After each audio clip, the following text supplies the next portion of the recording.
Cool. Yeah. Hi everyone. Yeah, my name's Tom. Tom Geraghty, and I'm going to be talking about psychological safety. As Mohammed already said, I'm the founder of psychsafety.co.uk. I'm transformation lead at Red Hat Open Innovation Labs. You can get me online. So on the socials, if you search for at Tom_Geraghty, then you'll find me on Twitter and stuff like that. You can find me on LinkedIn as well. You can also email me at tom@psychsafety.co.uk. And I really like it in these sorts of sessions. If people want to like take screenshots and things and share them on Twitter and LinkedIn or whatever, whatever platforms you want to do, that's absolutely cool. That's fantastic. Really appreciate that. Really nice to see that engagement as well. So yeah, that's a photo of me. That's a photo of my partner Jade, and we're walking in Skye in the mountains in Skye. She's bigger than that in real life as well.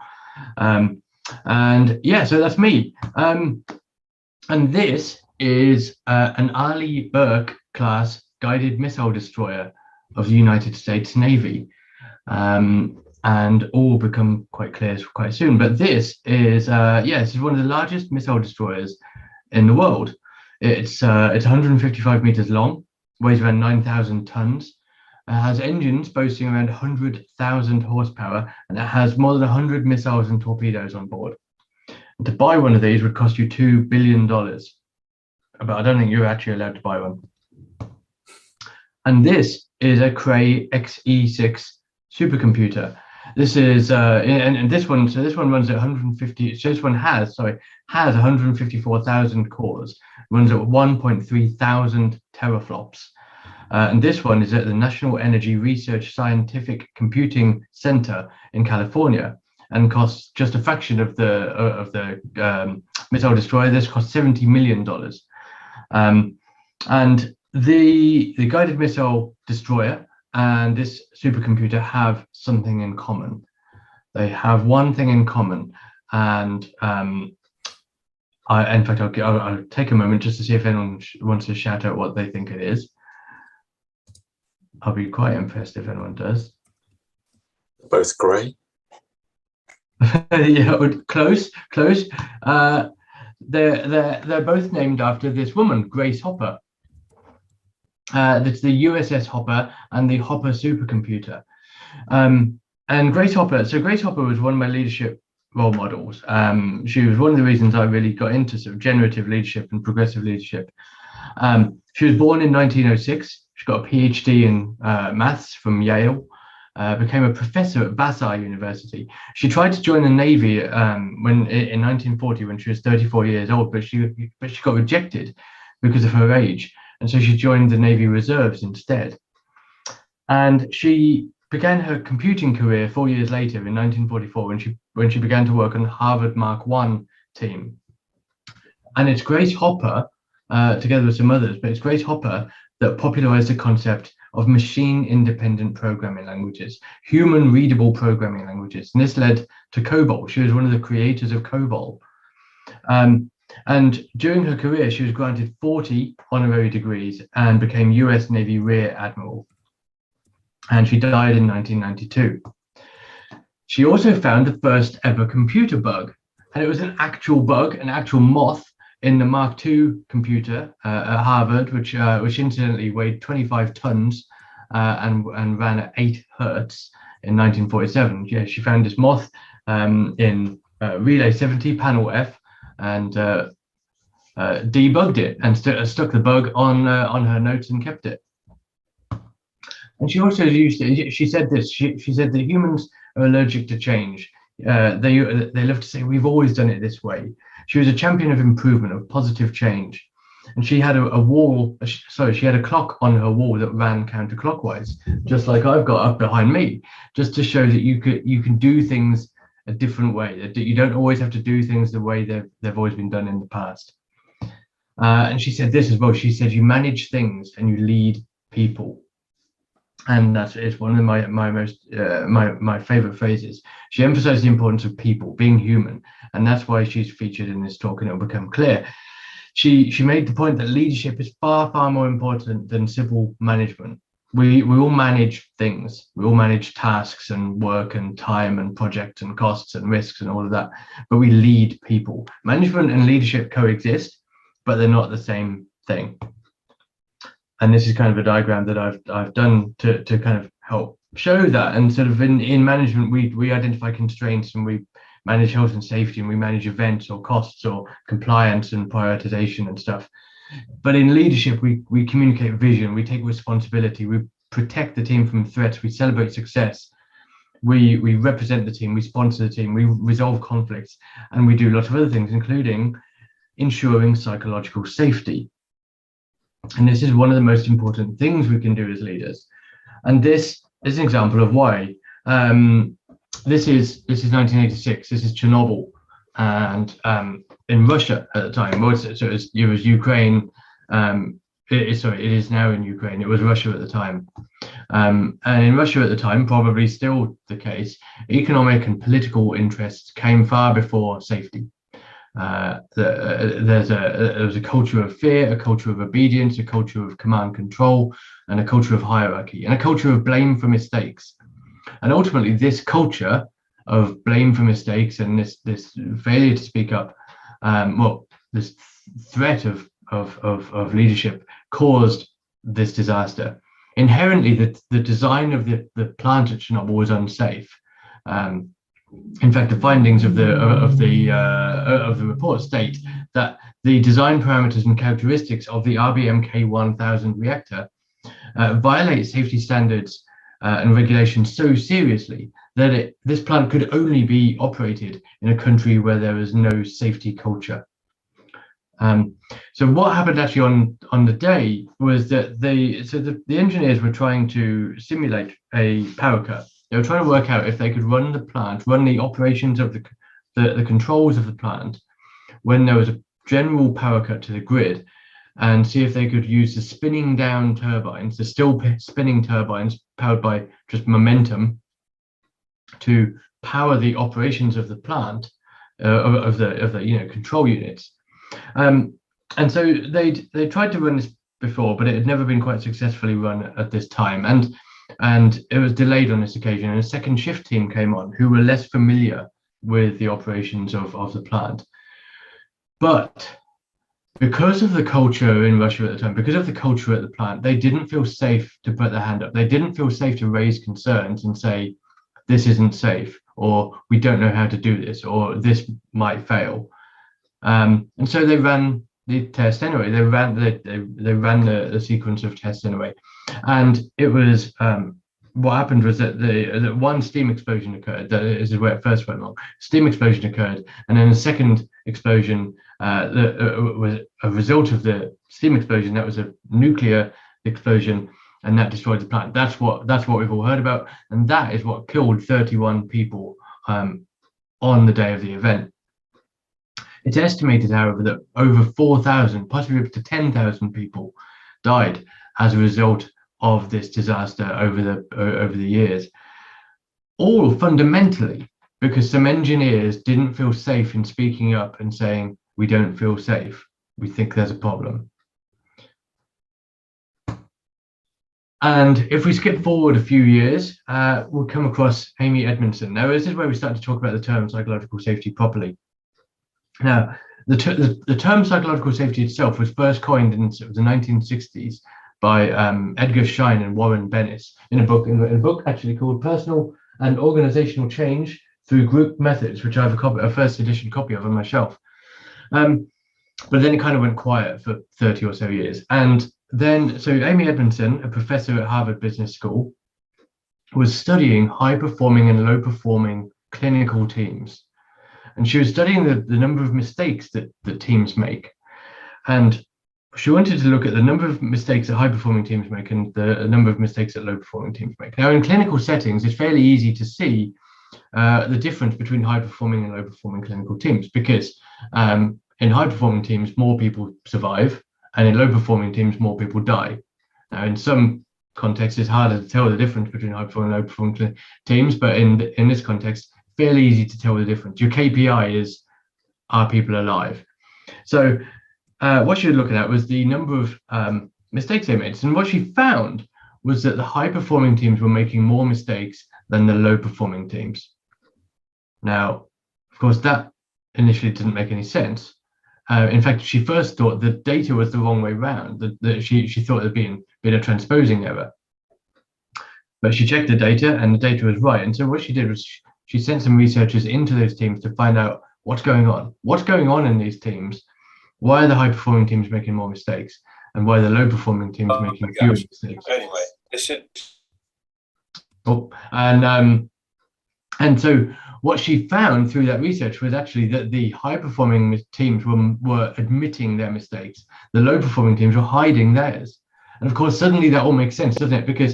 Because if we admit our mistakes, if we surface our mistakes, not only are we able to fix them at the time, like accidentally giving a patient the wrong medicine until we're able to take it back or do an antidote or something, but we're able to put in processes and procedures that prevent that mistake happening again in the future.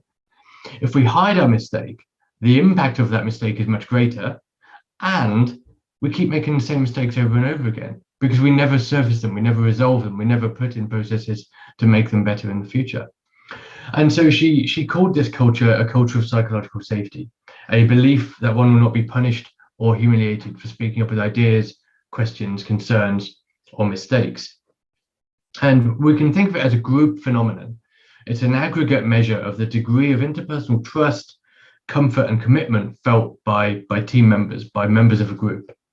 And it means, for example, being able to run safe-to-learn experiments. It means feeling safe delivering news that the recipient might not want to hear.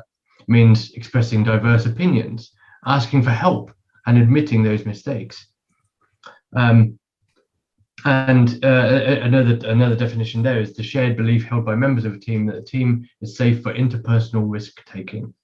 And so this was in 1999, remember, and Sidney Dekker. So Sidney Dekker is a guy who wrote the Field Guide to Understanding Human Error. He's a real expert in sort of human factors, ergonomics, and generally human error. What makes things go wrong? And he found the same thing with airlines. Now this is really interesting. Now there's two interesting things with airlines. What Sidney Dekker found was that the safest airlines are those with more incidents on their books. So the airlines that are safest to fly on are the ones that actually record more mistakes, more incidents and problems, and write them down. So if you want to fly on the safest airline, go for the airline that has recorded most incidents, because they're more willing to address the problems. Another interesting thing with airlines is that, and a guy called Malcolm Gladwell found this, was that a plane flown by a junior pilot and a senior co-pilot is safer than a plane flown by a senior pilot with a junior co-pilot. So it's actually safer to fly on a plane with a less experienced pilot with a more experienced co-pilot. And that's because the more experienced co-pilot, it feels more psychologically safe to point out mistakes or highlight concerns that the junior pilot is making or has made. You know, he'll say, you've forgotten to raise the flaps or whatever it is pilots do. And but the junior co-pilot, if we flip the situation around, the junior co-pilot doesn't feel as safe to point out the mistakes of a senior, more experienced pilot. He's more likely, or they're more likely to sit there and think, well, I think they might have forgotten to raise the flaps, but I best not say anything. They know what they're doing. And then before you know it, the plane's on the ground in a bad way. And so so if you want to fly on the safest plane, fly on a plane with the airline with the most incidents on the books and flown by a less experienced pilot.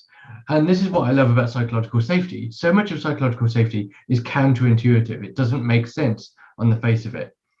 And if you're interested in sort of diving into the whole airline piece more deeply, there's a great documentary on Netflix called Downfall, which is the story of Boeing. There's some great articles online as well. There's a great one there. You can see the link there. IT Revolution, Lack of Psychological Safety at Boeing, which is all about how some of the incidents at Boeing, the 737 MAX disaster, where two planes crashed, fundamentally was a result of a lack of psychological safety in the organization, particularly in the engineering part of the organization. Yeah. So, I'd like you to have a think about some things now. I'd like you to think about the best team that you've been a member of. Think about, and these are two examples of really great teams as far as I'm concerned. You can pick a team that you associate most with, or think of a team that a great team that you've been a member of in the past. Now, chances are that team wasn't just great because they were skilled, intelligent, hardworking, but they were great because they trusted each other. They're great. It was great to be part of that team because you felt safe to be on the team as yourself. You felt part of the team. You felt safe to admit mistakes. You felt safe to ask for help. You were able to suggest your own ideas, take your ideas out of your head and put them on the table, and challenge each other on the team in really positive ways. And if you think about the worst team you've been a part of, the teams where you couldn't speak up, you couldn't be yourself, you couldn't trust each other, and you couldn't rely on each other not to act in self-interest and be competitive with each other. So not only are these teams a pretty awful place to be, but performance takes a massive hit because mistakes are hidden, like the low-performing clinical teams. Potentially great ideas don't even get suggested; they stay in our heads. They don't get put out on the table. Poor decisions aren't challenged, and ultimately a team might break up as a result. So this is Google's Project Aristotle. We're talking about high performing and low performing clinical teams again, because Google Project Aristotle was a project led by Julia Rozovsky in 2013, and you may have heard of this project. And they were looking at what makes a high performing team. And one of the things I love about Google is that they're so big, they can study themselves. They can do peer-reviewed research on themselves. And this is what they were doing. And so they found these 4 factors. They found that they found impact, meaning, structure and clarity, and dependability. They found these 4 things were really crucial for high performance. What was interesting was that they found these 4 factors, and teams that scored high on these 4 factors still showed a really big difference between teams. So some teams that scored high on these 4 factors performed really, really high. Some teams that scored high on these 4 factors performed okay.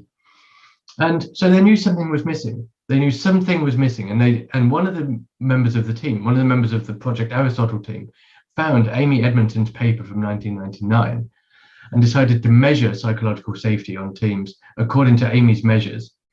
And they found that psychological safety was the fundamental basis for all high-performing teams in Google.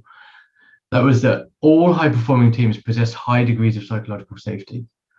None of the low-performing teams possessed psychological safety to any degree at all. And psychological safety was far more important than any of these other factors. These other factors were important, but psychological safety was the most important factor for high-performing teams.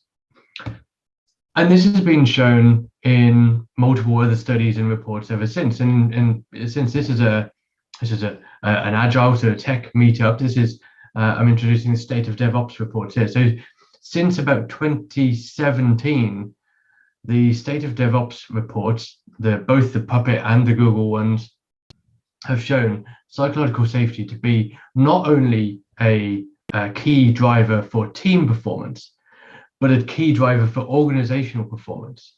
So it doesn't just benefit small, high-performing teams. If we can create psychological safety across an organization, the organization performs stronger, more successfully. And this diagram is from the State of DevOps reports 2019, but there are other reports that show similar things.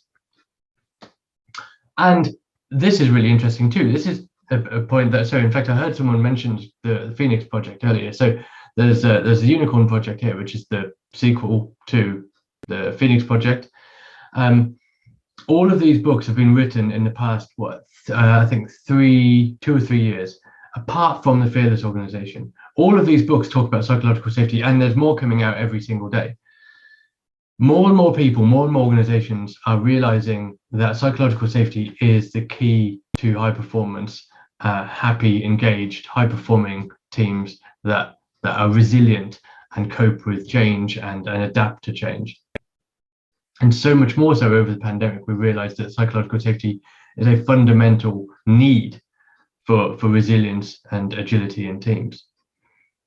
And yeah, what's also interesting is so we're going to skip back a few years as well. So because I introduced Chernobyl earlier on, which was an example of a disaster, an example of something that went wrong as a result of a lack of psychological safety. But I think it's also important to highlight what can go right when there is a foundation of psychological safety across an organization.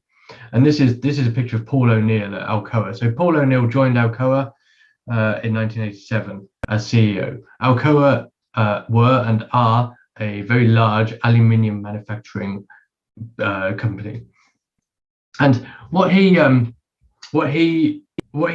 so when a new CEO joins a big company like this, they tend to do a big Wall Street press conference thing, and they speak to all the Wall Street journalists, and they talk finance and shareholder value and all of that stuff. And he did that. So he did a press conference, but instead of talking about shareholder value and price to earnings ratios and things, he said, "I intend to make Alcoa the safest company in America. I intend to go for 0 injuries." Now, Alcoa were already doing financially pretty well. They already had a pretty good safety record.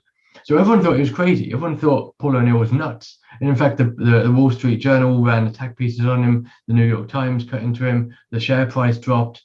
People tried to get rid of him. But he stuck to his guns, and he wanted to make Alcoa the safest company in America. And he did that by encouraging everyone in the organization to speak up with ideas, with concerns, and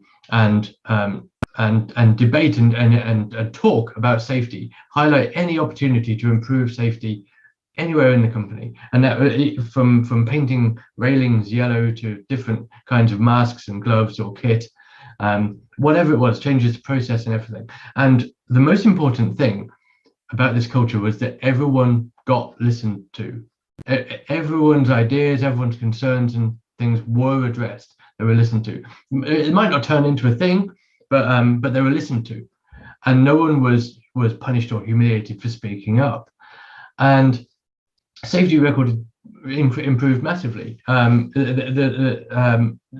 far the safest company in America. But what interestingly also happened was that performance also increased massively, quality increased, velocity increased, new product ideas began to get surfaced because people felt able not just to speak up about safety concerns, but about everything else. Once they learned that they were able to speak up about things, they learned that they were able to speak up about a new idea they had for a product, or an idea to make this machine go faster, or an idea to reduce waste. And they were listened to, and this was what created such a success for Alcoa. When Paul O'Neill joined Alcoa in 1987, the company was valued at $3 billion, which is arguably a lot of money. But when he left Alcoa in 12 years later, Alcoa was worth $27 billion. And primarily that success was driven through an organizational culture of psychological safety. There's other stories we can go into this, which include things like a convent of Benedictine nuns in Mexico and loads of other interesting stories with Alcoa, but we can maybe come back to those later on. I'm really interested to know if anyone knows what this person is doing. Pulling the undone cord, looks like. Yes, exactly. I knew someone here would get it. Yeah, so pulling the undone cord. Then this is part of the Toyota production system, and I love this. And the reason I love this is because it's such a physical manifestation of the act of psychological safety in practice. And when Taiichi Ohno created, or sort of had a hand in creating the Toyota production system in the 1980s, the undone cord was a fundamental part of the practice of Jidoka in the Toyota production system. And let's talk about what happens for when this person pulls the cord. So this person has pulled the cord because something could be better. Maybe they've noticed a defect. Maybe the panel with the light cluster isn't fitting properly on the car or something, or maybe there's a problem with the tool, or there's a scratch, or he's just identified, oh well, my tools are way on that bench over there, and actually if we can move the bench closer, then I'll get more work done because I won't have to be walking over there all the time. So he pulls the cord, and that part of the production line just stops. It just stops while this thing can be resolved, and everyone swarms over. Everyone on that part of the production line swarms over to this guy and does the thing, fixes the thing, or changes the thing. Now, more importantly, when they swarm over to him, they thank him for pulling the cord. They verbally thank him for pulling the cord. They make sure they praise the cord pulling, because Taiichi Ohno and part of the Toyota production system we know that there must be no negative interpersonal consequences of pulling the cord. Otherwise, the rate of cord pulls will drop massively. And so this fundamentally is why, well, this, along with some other practices, is why Toyota destroyed the American car manufacturing company in the 1980s, because they were able to continuously improve all the time. Now, does anyone know how many times in a month the andon cord might be pulled in the average Toyota plant? Throw out some. In fact, I'm going to look at chat as well. How many? Stick some. So we've got 6 there. 30. 0. 150. 200. 20 and 1. 10. So the actual average number of cord pulls in an average Toyota production plant is around 1,500 times per month. And a lot of the time now it's not actually a cord, it's just a button, but it's the same principle at play. Now, so this gets pulled a lot of the time, and more interestingly than how many times it gets pulled is the KPI, is the target for cord pulls, because it's not to get that number down, it's to get that number up. People and managers of plants are still praised for increasing the number of times the cord is pulled, because we're not saying, because every time the cord is pulled, it's highlighting a problem that already exists. That opportunity for improvement exists. If we don't pull the cord, it still exists. So every time it's pulled, we get to improve something for the organization, for your colleagues, and for your customers. And so it's a duty. It's like a gift to the organization to highlight concerns. And this is what we need. This is how we need to flip our thinking around psychological safety and highlighting mistakes and concerns. And again, this is where psychological safety is so counterintuitive. We want to be increasing the number of mistakes and incidents and things that we become aware of, because they're there whether we like it or not. But we can be better, we can improve if we discover them. Tom, and yes, I'm just go on. Quick question. So when they pull the cord in on the production line, do they necessarily have to fix it immediately, or can they often take it away and resolve that off a later date, so to speak? Yeah. So good question. If the ideal is that they fix it immediately, it might be moving something or replacing a broken tool or whatever it is. If it requires further work, because it might be something that needs a full change to process or something much further upstream, then in an ideal world it's fixed immediately. Something is escalated and something is fixed, but not everything can be fixed immediately. It might be more systemic than that, in which case it is logged and addressed in a queue. But nothing's ever dropped. Like if you can't fix it immediately, it's not like they just go, oh well. yeah no worries. And I've just seen a question from Perimila, which is, do they still practice that? And yes, absolutely they do. Yeah. It is less often now that it's an actual physical rope, but it's more often a button, and it's all computerized, and the section of the production line that stops is probably smaller now, but yeah, it's sort of more decoupled. But yeah, they very much still practice that, fundamentally part of the system. Yeah, and this is what I love about about the end-on cord, because it's psychological safety in action. And what I love to use is, especially with agile teams and other teams, is to say, use your own end-on cord. Like introduce the end-on cord into your own processes. You can use the words end-on cord. You can use in a meeting or something. If something's going a bit wrong, or you can see an opportunity for improvement, pull the cord. Say, oh, folks, I'm pulling the cord. We've got something to fix, and it's worth fixing now. And that's a really, really powerful mechanism. It doesn't. You could actually install a rope in your meeting room, which would be awesome. But most of us don't have the opportunity to do that.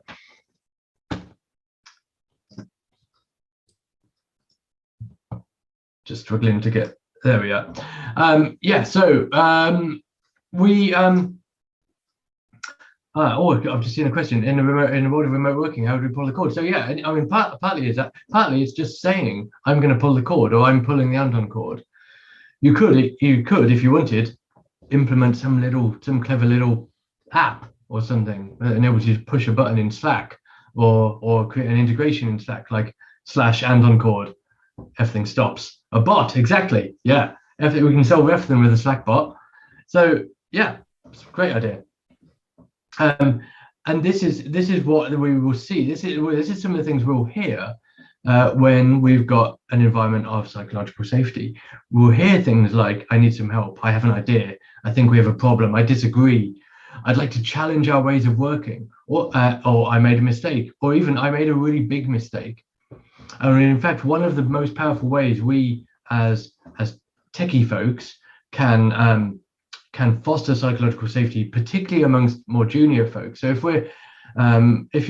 you're I was going to say if you're a senior engineer or something like that, but actually most of us have caused some pretty big outages or made some pretty big mistakes in our career. I've brought down production, I don't know how many times. I've caused a whole building wide blackouts through doing something wrong. And so what's a really powerful thing to do to build psychological safety is to talk about those big mistakes, talk about those big outages, the ones the ones that are named after you, and tell your junior engineers all about that and what that means, and that you're still around, you're still alive, everyone's still alive, the company's still around, and it's okay.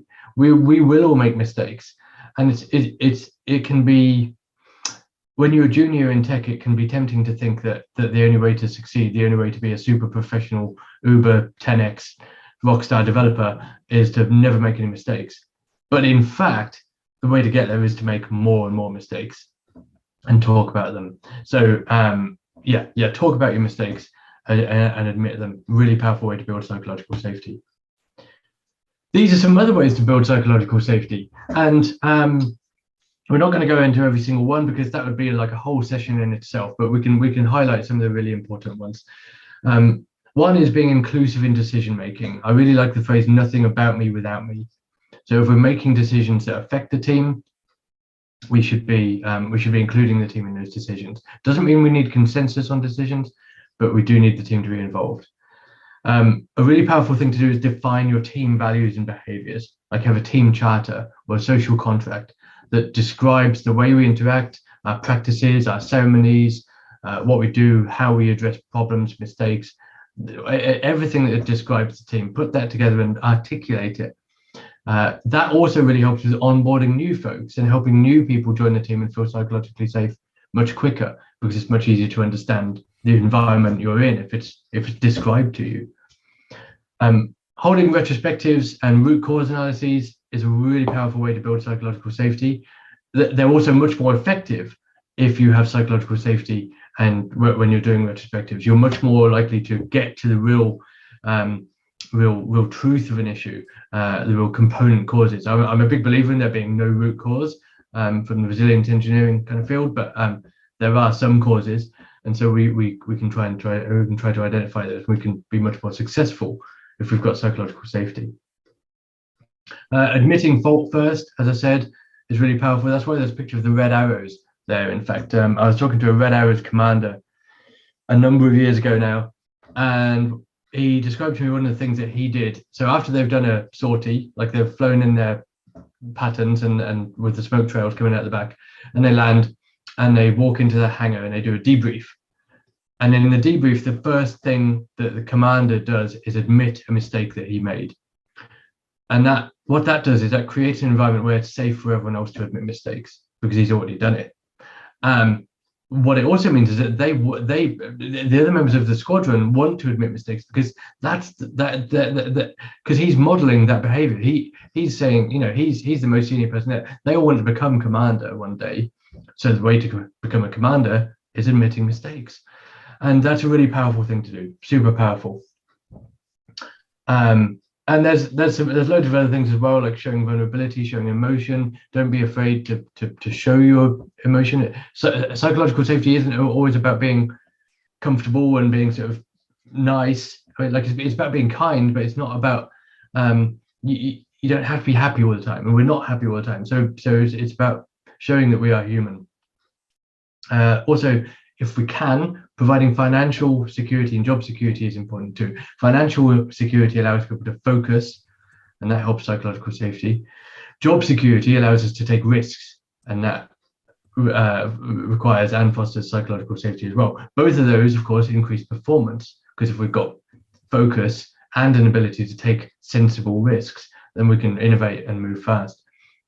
But it's also important to be patient. This stuff takes time. We're not going to build psychological safety in one afternoon's workshop or something. Like, we could improve it, but we're not going to get to this sort of utopian state of a perfectly psychologically safe team. And in fact, we probably never will get there. There will always be challenges and things that change and hiccups along the way. But we can work towards it. And as we're working towards it, in fact, I've just seen a question. Oh, yes, in fact, so yes, Mohammed, that's a great idea. That's a great point. In fact, if you don't mind, we'll come back to that at the end, because that's that's one we'll dive a bit deeper on that. Because I want to talk, and I want to talk about the 4 stages of psychological safety. You may have heard the phrase, all models are wrong and some are useful. And this is a model of psychological safety, and it is wrong, but it is useful. It's useful to think. It's useful for us to think about the different ways in which psychological safety sort of manifests in groups. And this is from a book called The 4 Stages of Psychological Safety by Tim Clark, and he describes these 4 stages as, so first stage is member, like inclusion safety, he calls it. So it's this is simply being safe, being present. So you're safe being there in the room, but you're not safe to do much else. You're safe being there. You don't want to run away from the room screaming, but you don't feel psychologically safe to do much else. Second stage is learner safety. This is where we feel safe to put our hand up and say, I don't know how to do this, or could I have some help with this, please? That's learner safety. Third stage is contributor safety. This is where we feel safe to put our ideas out there into the real world. We can take our ideas out of our nice, safe heads and put them out on the table for everyone else to critique and observe and pull apart. And that requires some vulnerability and psychological safety. The 4th stage, the most extreme stage, if you like, the highest stage, is challenger safety. And this is where we can challenge the ways of working on the team, challenge the ways that we do things, and challenge the ideas of other people, including challenging the ideas of authority. And that requires a great deal of psychological safety. But this stage is where disasters like, let's see, like the Volkswagen emissions scandal, the Boeing crashes, the global financial crisis, maybe things like Enron. This stage of psychological safety is what could be required to prevent some of those disasters happening, where people feel safe to put their hand up and say, we're doing something wrong. There's something going badly wrong, and we need to change it. They need to pull the Andon cord. So this is a really nice model of psychological safety, but it is wrong. We don't move through these stages in a sort of linear fashion, but then they're handy for us to remember that it exists in different ways. I think it's, I'm just checking the time that I'm doing all right. Yeah, so the concept of cognitive load, I think, is really, really crucial for particularly for agile teams, but for any real team. But I think, and also speaks a lot to psychological safety as well. Now, this is partly from the book Team Topologies, which some of you might be familiar with, by Matthew Skelton and Manuel Pais. They talk about cognitive load as these three different components: this intrinsic, extraneous, and germane. Now, we can treat it intrinsic, like the stuff we already know, like how to define classes in Java, or how many IP addresses are represented by 255.255.255.0. Now, we just know that stuff, and we don't need to go outside of our heads to find it out. Extraneous is the stuff we do have to go outside of our heads and find out. We might have to look in documentation or code comments, or go into wiki somewhere, or Stack Overflow or something, to find out what this thing is and how do we solve this problem. Germane is the actual space in our heads given to solve that problem itself. And so what we're trying to do is maximize the space for germane problem solving, because that's where the stuff of real value happens. Now, if you think about this in the context of psychological safety, we can only ask questions and ask for help if we have psychological safety. So one of the best ways of reducing that extraneous cognitive load is by possessing psychological safety and being able to ask for help and have other people involved to teach us how to do something, or to help us when we're struggling. Now, and that's going to maximize the space for germane problem solving. So this is, I think, a really, really useful model of cognitive load. There's also there's a survey tool that I created to measure cognitive load in teams, which is really, really interesting and helps identify ways of reducing cognitive load so we can solve problems better and faster. But I think this is really crucial, tangential to psychological safety, but really important to point out. I really like this point. Yeah, you can't do it all at once. Be patient. That's just in there because I like it. So I want to talk about the performance quadrant as well. This is in, so whoever's going to win the book, the Fearless Organization, you'll spot this or version of this on page 11, I think, either 11 or 13.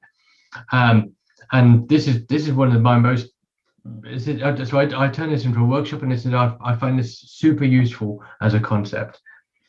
Now, all teams and all of us exist on this quadrant, somewhere on this quadrant at any time. We might move around this quadrant at different times of the day, in different contexts, with different people in the room, in different meetings and stuff. And we, on average, move through this in different kind of averages in different teams.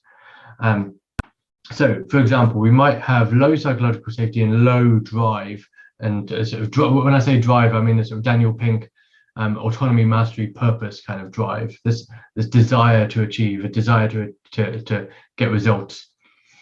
And so with low drive, low psychological safety, we're in the apathy zone. We don't care. Like we have no desire to achieve anything, but neither do we possess the psychological safety to put our hand up and say, we've got a problem here. So in this zone, teams get stuck because there's no way out of there. There's no way out to put your hand up and say we have a problem. So you're stuck there. Now, if we move over to the right, you've got high drive, high accountability, high desire to achieve, but you've still got low psychological safety. We're in the anxiety zone. And this is where, so I see a lot of sales teams and people like that, teams like that in this zone, where it's highly competitive, it's stressful, and this is where teams and people burn out, because it's a very nasty place to be. We can't survive in here for very long. So we want to avoid this corner at all costs. The top left, where we've got high psychological safety but low drive, this is kind of the comfort zone. This top left zone, the comfort zone, where you're comfortable, you're happy, you feel safe to be there. You feel safe to be a member. You feel safe to be part of the team, but you've got no real drive to do anything. You've got no desire to achieve results. Now, this might be a perfectly okay place to be, and this feels like a good team, but you're not high performance yet. We combine high drive and high psychological safety in order to reach performance, and this is where we really achieve results. We really start flying, because we can not only we not only want to achieve, but we can put our hand up and ask for help. We can take our ideas and put them on the table, and try things, experiment, and risk failure without feeling like we're going to be embarrassed or humiliated. And we can ask for help from other people on the team in order to do something we don't know how to do. So this is the performance, and this is what we're trying to get to, really. And this is a great workshop that I do with folks sometimes, and the output of this workshop looks like this. And this is a really fantastic thing to do with teams. I can provide you some tools and stuff to do this with your teams, and this helps. What this does is it shows our journey as a team from where we used to be in the past, where we are now, and where we want to get to in the future, and enables us to have really powerful discussions about what does this mean for us as a team? How can we improve? What do we need to do to get better and be a happier, more engaged, high-performing team? And one of those things, one of those exercises is the circle of safety exercise. This is a fantastic exercise that I like to do with teams. And basically, and like this is maybe an hour or hour and a half long, and involves other parts. But essentially, what we're doing is putting things inside the circle that we are going to do to build psychological safety in our teams. And we're going to put things outside the circle that we are going to stop doing, or maybe make sure we avoid doing. Like maybe we don't do it already, we just want to make sure we've written it down so we avoid doing it. And this forms part of that social contract that we were talking about earlier, this sort of team values, social contract, team charter, sort of set of documents or whatever it is. And this can live as a living document and evolve and keep getting revisited over time. This is another exercise that's really powerful to do, that's from a book called Agile Conversations by Douglas Squirrel and Jeffrey Frederick. And this is a great thing to do with a team who already possess quite a high degree of psychological safety, because it involves talking about your fears, your interpersonal fears, and some of your deep-seated fears on that team, whether that's sort of losing your job, bringing down production, getting blamed for something, losing a client, or whatever it is.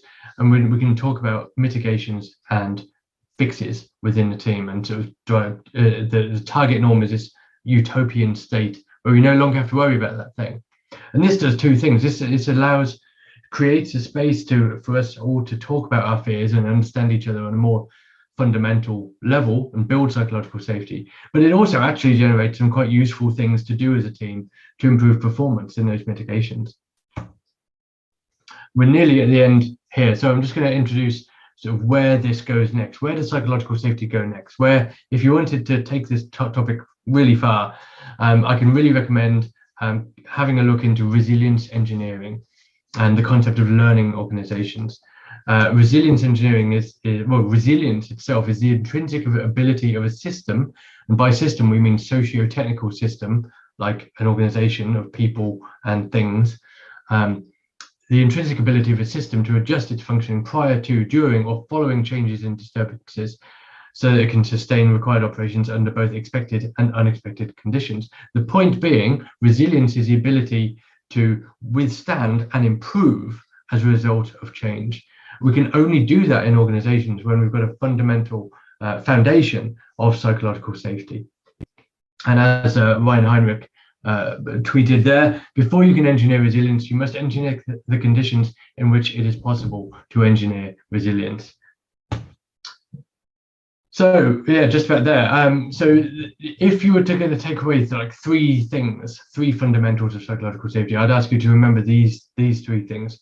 First of all, make space to speak. So this means modeling curiosity. You can do this whether you're a leader, a member of a team, or whatever. Modeling curiosity, asking questions. By asking questions, you create a space for other people to speak up. And if you provide the space for them to speak and everyone else to listen, then we're creating psychological safety, and we're generating that information, those ideas and information that we need to improve.